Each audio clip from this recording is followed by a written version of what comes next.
Well, it's time to bring this series to a close. I started the channel with Monster Rancher, and at long last, it's time to put my fanboyish obsession with ranching titles to bed now. Not that there aren't other Monster Rancher titles, and I'll certainly get to those in good time, but today we'll be looking at another DS title, I guess. It wasn't really my ambition to fill most of Mon's month with DS titles, but while the DS and 3DS have really good libraries of games, what more can I say? It was a well-balanced hardware era where smaller budget games could go to get releases on solid hardware. But that's another Snek talk for another day. Okay, without any further ado, join me for a closer look at Monster Rancher DS.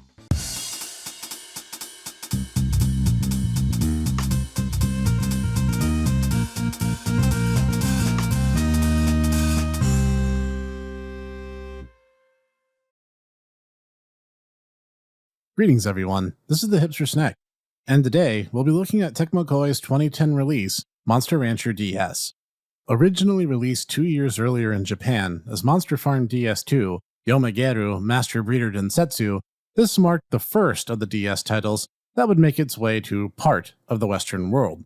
Yeah, part. There was no PAL release for this title, sadly. Sorry about that, Europe and Australia. At any rate, the story of Monster Rancher DS is, well, the same story you encounter at the start of most Monster Rancher titles. Monster breeders are superstar status celebrities of this world, and no sporting event draws people to the stadiums quite like the monster battles do. Thus, you approach the Borgen Monster Battle Academy, or Bomba, the newest monster association, in order to pursue these dreams. Along the way, you'll make many rivals who will push your skills as rancher to their utmost, and even receive a challenge from beyond the sky. And thus, the Master Breeder legend begins. And to start, the game looks good.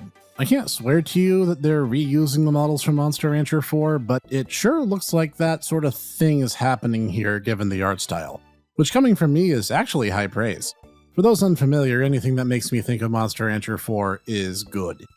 The 3D models look great, and we're back to that PlayStation 2 era style, where the subtypes have a more dramatic impact on appearances than, say, the advanced titles. The human characters get anime-esque portrait stills that appear as they speak, and most everyone has numerous different poses conveying a wide range of emotions each. It's a really clean presentation, and the GUI should be pleasantly familiar to those who played the PlayStation-era games. Just really well done all around. Sound-wise, it's all pretty good. I freely admit my beloved Life Sim series really has never had music that blew me away before, but it's all very pleasant and fitting. The songs played while training on the ranch are serene and relaxing, and the battle anthems kick it up a notch to get the blood pumping. The sound effects are, as they've always been, pleasant, simple, to the point. Just not too much to it, so hey, I like it that way. So, now let's get down to the nitty-gritty. And I apologize, there's definitely going to be overlap here between this review and this next guide to Monster Rancher. Just bear with me and assume that the repetition is simply there for emphasis. Especially as for everything the game does right, it also has a bad habit of doing one wrong. What do I mean? Well, for instance, you'll begin your game and get prompted to name yourself and your ranch. You then get introduced to your partner Cleo, the worst assistant in a Monster Rancher game to date. Why do I say that? Because she's the assistant that talks the most and says the least, if that makes any sense. Every time you discover a new breed, for instance, she'll stop and just tell you what their stats are, what their best stat, rather than letting you discover or intuit on your own. And every single time you try to train, she talks way more than necessary, so you have to hammer the button to get her to shut up, and then press start to skip the training animation you've already seen a million times because they didn't make this process use the same button. And then during story events, she just never closes her mouth. It's like she has to speak in order to breathe. It makes her frustrating, and while it might be helpful for newcomers, it feels like she's talking down to me the entire time. I already know golems like strength training, you annoying little... Well, more important than her is we get to make a monster, and the game starts with 2, but eventually expands to 3 methods of doing so. For starters, you can use the bottom screen to draw a picture. Don't worry if you're not artistically inclined, you'll still get something for your trouble. Heaven knows I'm not. Alternatively, you can also speak into the microphone, and the game will use the audio to generate a monster for you. I quite like this, as not only does it use the gimmicks available, it does so in a way that's not intrusive or cumbersome to the player. Later in the game, you'll also unlock the password, or magic word as they call it, style of unlock, which has you write letters in a series of grids, somewhat like the advanced games in their tablet generation system. This system is also how the game separates the monsters you need to unlock first before breeding, as they can only be unlocked via magic word from the other systems, so you don't end up with the frustrating "you can't generate this monster yet" message at the shrine. Also, fair technical warning, don't use Japanese characters in the password system. The game maintains a listing for Japanese characters originally used in the game, except now they don't have a corresponding reference table, and it will cause the game to crash. So stick to letters that are native to your country to avoid technical frustrations, and also save frequently even when you don't have a monster on hand. Likewise, in addition to regular generation, you can also fuse monsters, which leads into some interesting and very frustrating mechanical considerations I want to bring to your attention. For starters, fusing monsters is simplified somewhat and utilizes acute use of the touchscreen, by having you slide the genetic materials onto the grid from the two monsters being fused together. The only limits being that subbreed genome cannot be made into a primary, or, put in simpler terms, the subtypes will stay subtypes, but the main breeds can be set into either slot you desire, which removes a lot of the randomness found in early installment fusion mechanics. You'll then get the world's most worthless stat breakdown screens I have ever seen in this franchise. Triangles, circles, and X's designating stat potential. How am I supposed to read this garbage? Is circle good? Is triangle good? Is X bad, I guess? I have literally no idea. This conveys nothing because there's no key to reference it again, so we're forced to guess based on cultural context, I guess.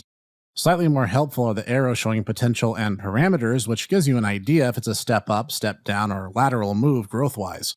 And semi-helpful is the lifespan stat listed at the very bottom. This helps give you some idea of how the monster's growth is expected to curve, with monsters with short infancy called things like early bloomers and so on. And on the next page we see, oh geez, I was hoping not to get into this, but here we are. The star system. All monsters have some kind of astronomy-themed designation showing overall potential. It starts from 1 star to 2 to 3 and on up to things like moon, sun, galaxy. It's all very unhelpful. They're all just meaningless symbols, and once more, there's no key to cross-reference any of it against, so it's all just a vague suggestion? Anything from training to battles to expeditions all raise the invisible value that dictate these symbols by somewhere between +1 to +5-ish. The only negative value is a devastating -50 caused by save scumming, or turning the game off without using the save and exit command, which has never been required before and certainly isn't welcome now. Yes, the game tries to punish you for save scumming, a long-standing ranching tradition. You do it, you enjoy your monster with dramatically reduced fusion potential. And then the third page shows a bunch of stuff that's largely not important and as information is less useful than past installments, because instead of numeric values like in previous titles are quantified as vague general sentiment. And lastly, the final page shows the monster's unlocked attacks and traits, all of which have been greatly reduced in scope from the likes of Monster Rancher 4 and Advance 2. And now that we have our monster, next is the battle tutorial, which should look familiar to those who have played games like this in the past, and here I really want to gush about something. Any space on your attack reel not currently occupied by an attack becomes a defense block. While in range of said defense block, both your monster's dodge rate and damage resistances are enhanced. This is such a tiny adjustment, but it just makes things infinitely better, especially in the early legs of the game, as there's never before been incentive to leave a space open prior to now. And while I'm fairly confident you can't lose this tutorial battle, it should be enough to teach you about most things that will influence how a battle goes, and help give you some idea about how your new monster will do in the battles to come. In fact, let's talk about that now. Battles are fun in this game, as they are in any good Monster Rancher title. They're every bit as frenetic and engaged as they've always been, and allow you to at least decent customization of the attack reel, plus your new defensive option. The only drawback to battles is the game's rival system, where special plot pivotal characters will always, emphasis on always, be in every ranked official tournament, and some of the random non-official ones randomly it seems. And they'll always, again, always be strong enough to be in the next letter grade rank above you. And they never leave. This will permanently set the difficulty curve much higher than it needs to be, as even once you beat them, they'll simply stay in that rank's official with the same OP monsters in perpetuity. So how do we beat them? Well, better get the training. Okay, so it's time to hit the ranch, and here we get the same training options we had in the PlayStation 1 game, but worse. Do I need to say how frustrating this is? The way the gadget system in 4 or the coach system in Advanced 2 were so good. A masterful way of covering wider types of monster stat growth.